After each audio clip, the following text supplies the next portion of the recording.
Okay, remember that they are changing my voice. I am not gay.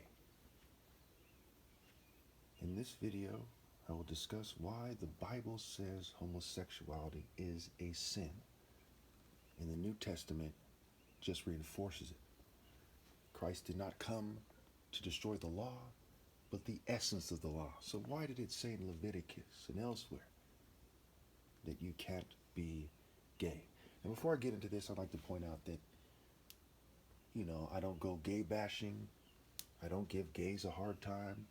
But many people in the LGBT community are part of the organized harassment campaign against me. Okay?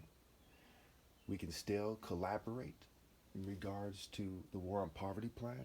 You don't have to agree with me about everything to agree with me that there shouldn't be any homeless, that they should be housed, that we should have food programs, etc.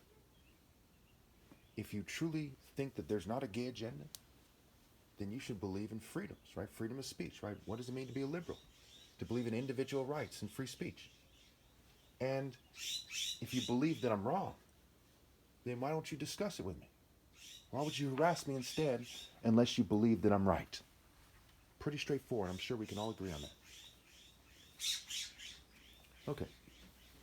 So, my first point, I have 16 points here or so.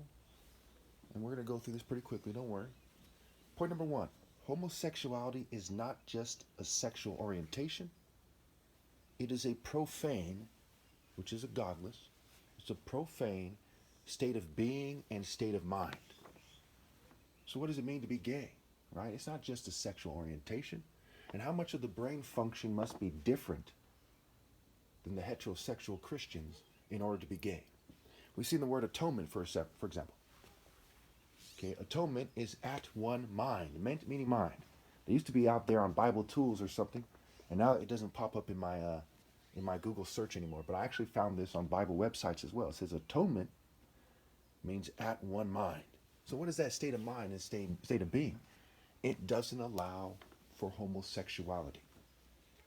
It is also a sin to be an unrepentant liar, someone who lies and keeps on lying.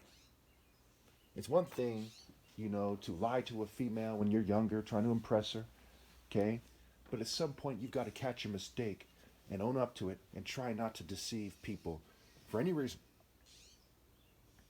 And so it is with the LGBT community, and they're highly political, right? They have a social, political, and economic agenda, okay? And we'll get to that. So it's a state of mind, a state of being, and it's group think more often than not. Point number 2, it is a sin. We see it in Leviticus. It is a sin. Not only does it say it's a sin, it says unnatural and it's detestable. So why would something that God detests, when the Bible says Christ and God are the same yesterday, today, and forever? Why would something that God is said to detest be something that later on God approves of? So we have to get to the essence of the law. What is the justification, the essence, the core, the source, etc., the center? All right. Point number 3. They are one of the main groups that is responsible for 9 million people starving to death a year and dying of hunger-related issues. They exert an inordinate amount of influence on politics and social life.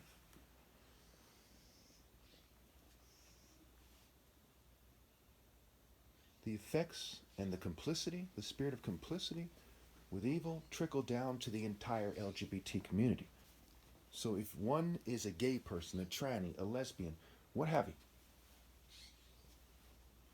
what is their responsibility?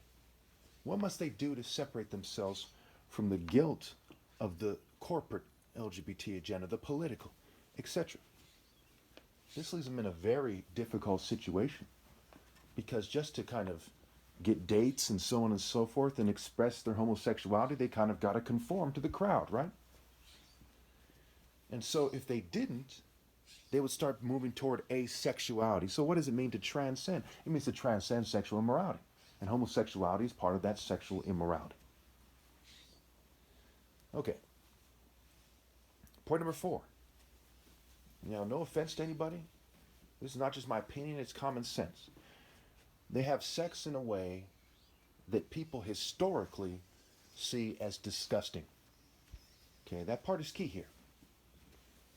If somebody was to flick feces at the judge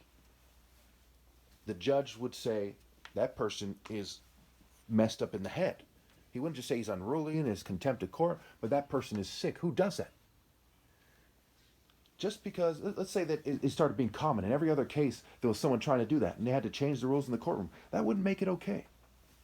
And so it is with the various activities that gays partake in. And I'm not going to get into detail again. I'm trying to help people. There's something wrong with you if I'm right. Okay, if I am right, then they need help immediately. And no political agenda, no rules on social media should prevent that. They should get the help that they need. So what does it mean to have the various forms of sex that gays have? Some of them toss salad, as they say. Some have anal sex. Most of them have anal sex, right?